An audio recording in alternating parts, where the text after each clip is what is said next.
Hi, I'm Eric Schumacher-Rasmussen with StreamingMedia.com and OnlineVideo.net, hoping my camera battery doesn't die in the middle of this discussion with Leo Laporte from Twit TV, a geek rock star. Hey, Eric.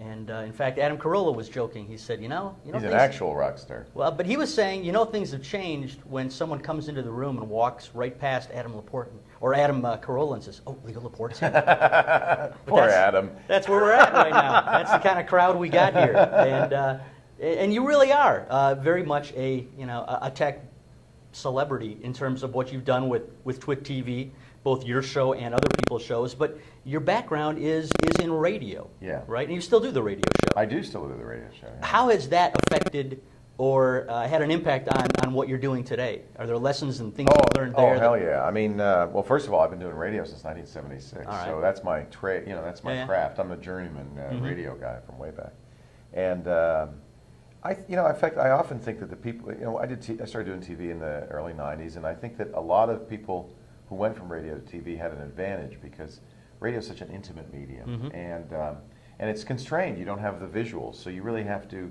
learn how to tell story. You have to use a very limited, channel, your voice, to create a whole visual thing. Then all of a sudden you've got a camera. Now you've got your body, and it's a great discipline that you've learned that you can now take to camera. And of course the other thing, and we talked about this in our print interview, is that my 20 years in talk radio really were valuable for the new media. What we do it needs to be by necessity much more interactive. Right. Where we're really need to talk to our audience, not at our audience. And talk radio is a great discipline in that respect because, of course, it's all about talking with your audience. Although some talk radio hosts still talk at their, audiences. Right. But those audiences really feel. I mean, if you're a fan of whether it's Rush Limbaugh or whether it's Al Franken when he was on the air, or an entertainment talk radio host, if you're a fan, you've got a relationship, or you feel like you've got a relationship with. Much more so than TV, right? Right. But when you were talking a moment ago, it made me wonder if perhaps with delivery online, on mobile devices, on your laptop, do you think there's more of an opportunity for that intimacy? Oh, absolutely. I mean, the TV decided to kind of remove itself a little bit from the audience and have that big glass wall between the performer and the audience. And I think that might have been a little bit of a mistake. The great TV performers, the Arthur Godfreys and Jack Parrs, I'm going way back. You'd have to be an old fart to remember this, but they did break down that fourth wall. They were very intimate in their presentations. But what we're used to, we're growing up to Channel 5 News, where it's a guy with blow-dried hair and he's talking like this, and it's just not real. And I think people really crave authenticity and connection and communication. And there are not a lot of good communicators out there from the TV world. I think they come from the radio world primarily. Right. Now, something like the TriCaster allows you to put to create shows that are broadcast quality, multiple camera angles, lower thirds, and that sort of thing. So you've got some of that production quality, while you still maintain that intimacy. Now, you run the whole gig yourself, right, with the TriCaster? I was inspired. There's a radio guy in San Francisco named Alex Bennett. Oh, yeah. Many moons ago, I think it was maybe even the late 80s, early 90s, did his radio show from his kitchen. He'd have been fired. Like all of us, we've been fired from radio. Right. That's how we got it. That's how we had to do it ourselves. He'd been fired from morning radio in San Francisco. He had a video toaster, an Amiga, and I vividly remember seeing Alex Bennett sitting there. It's Alex Bennett, and he'd bring comics in, and he'd sit in his kitchen, and they'd sit down, and he'd be pressing the buttons. I thought, now that's cool. I always wanted to do that. Yeah. I remember also a guy named Jerry Todd on SCTV. Remember the old SCTV? Yeah. Jerry Todd. And he would Rick Moranis, right? Yeah, Rick Moranis did it. He would sit at a video and and we've got the power to do anything we want. Right. And I also thought, now that's pretty cool. I never thought that someday I would have on my desk a switcher and be able to do that. I felt like Jerry Todd the first time I did it.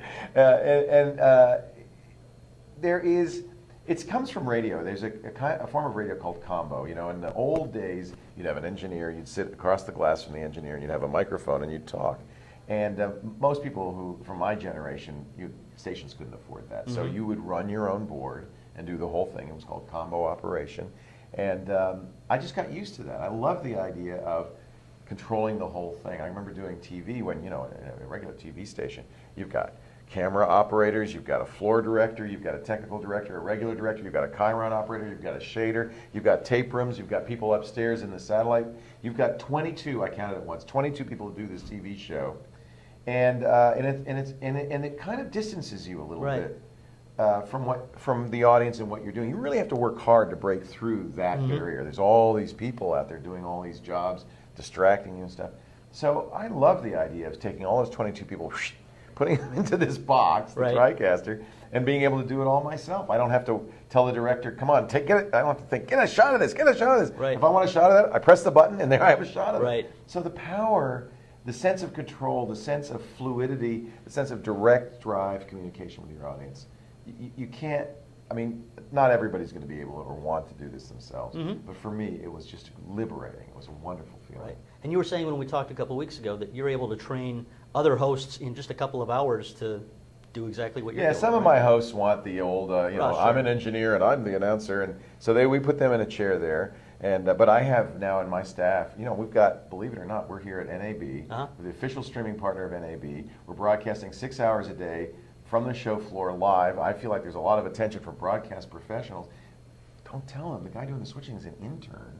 He's like 21 years old. We gave him a couple hours training. He's doing a really good job. Right. It's pretty easy. So some of my hosts actually do get it and want to do that. Some don't.